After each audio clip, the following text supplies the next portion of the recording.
Bacaan dari Kitab Kejadian. Sarai istri Abraham tidak beranak. Ia mempunyai seorang hamba perempuan, orang Mesir, Hagar namanya. Berkatalah Sarai kepada Abram, "Engkau tahu, Tuhan tidak memberi aku melahirkan anak. Karena itu hampirlah hambaku itu. Mungkin dari dialah aku dapat memperoleh seorang anak." Dan Abram mendengarkan perkataan Sarai.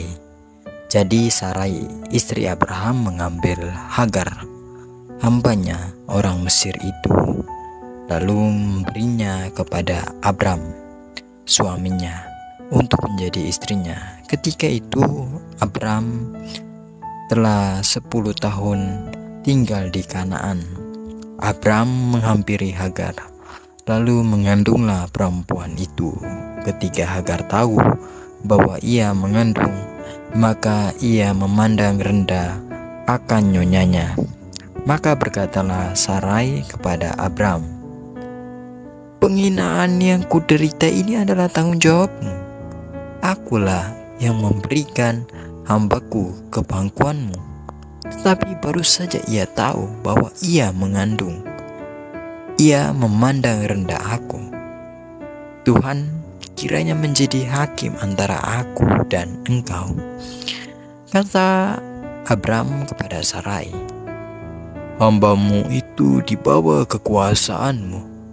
Berbuatlah kepadanya sesuka hatimu."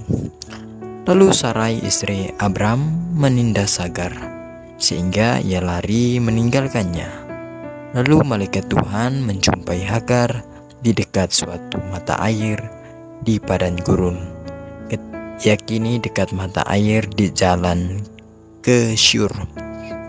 Kata malaikat itu, "Hagar, hambamu Sarai, engkau datang dari mana dan mau pergi ke mana?"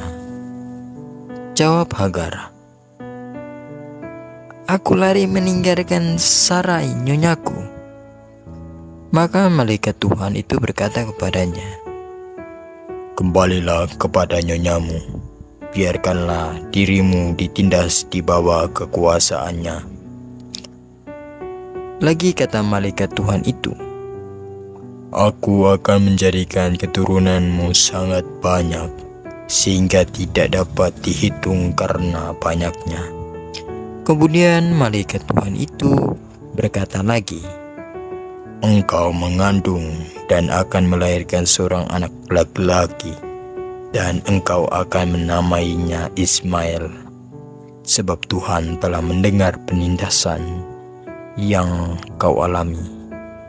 Anakmu itu akan menjadi seorang laki-laki yang lakunya seperti keledai liar.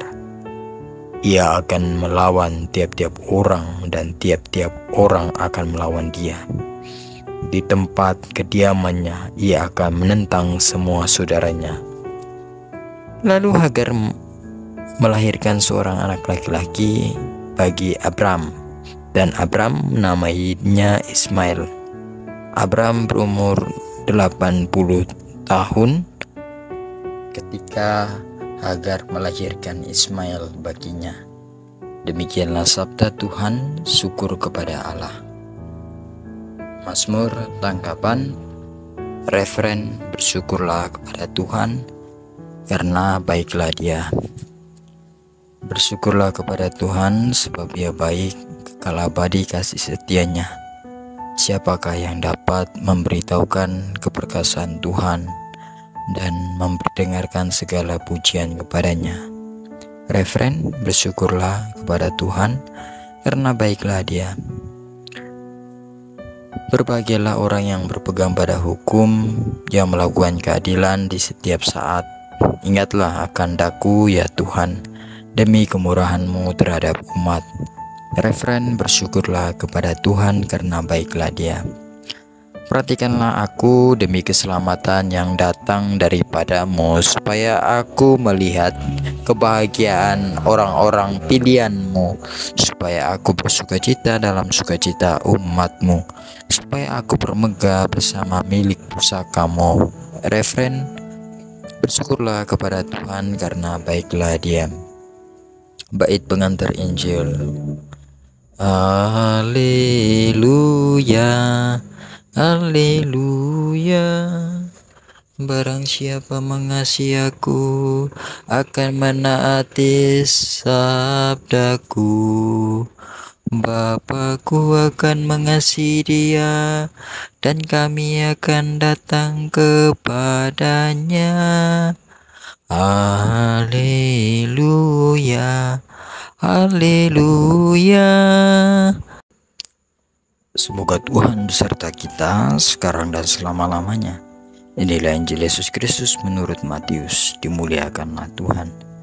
Dalam khotbah di bukit, Yesus berkata, "Bukankah setiap orang yang berseru kepadaku, Tuhan, Tuhan, akan masuk ke dalam kerajaan surga, melainkan dia yang melakukan kehendak Bapakku di surga.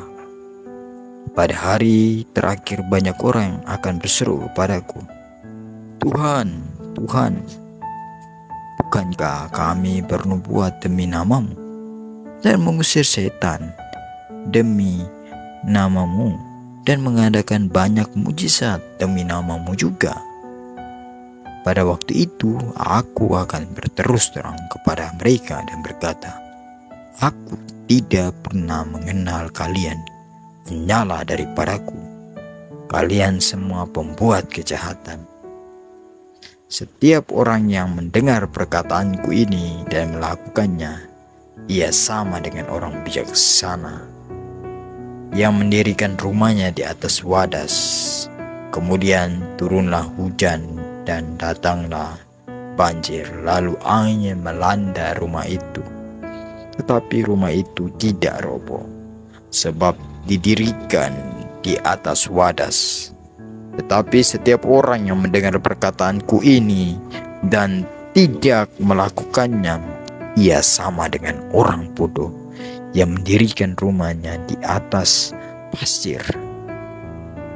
Kemudian turunlah hujan dan datanglah banjir, lalu angin melanda rumah itu, sehingga robohlah rumah itu, dan hebatlah kerusakannya. Setelah Yesus mengakhiri perkataannya ini, takjublah orang banyak itu mendengar pengajarannya, sebab ia mengajar mereka sebagai orang yang berkuasa, bukan seperti ahli-ahli Taurat mereka. Demikianlah Injil Tuhan. Terpujilah Kristus.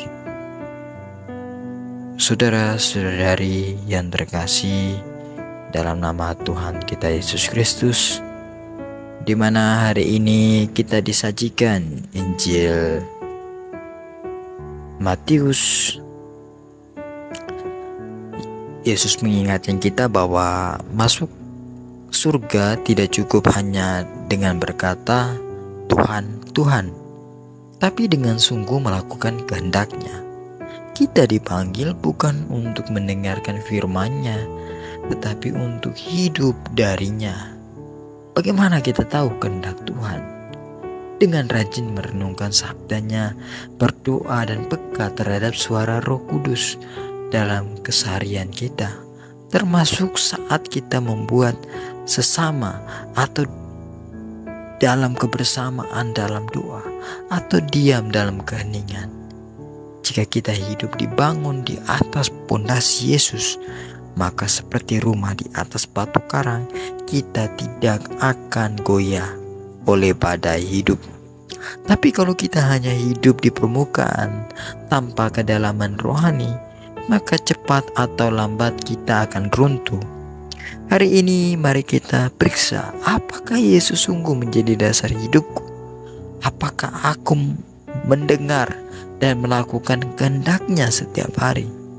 Semoga pertanyaan refleksi ini kita renungkan dalam kehidupan kita. Semoga kita semakin tekun membangun rumah iman kita di atas Kristus, batu karang sejati. Tuhan Yesus memberkati kita. Amin.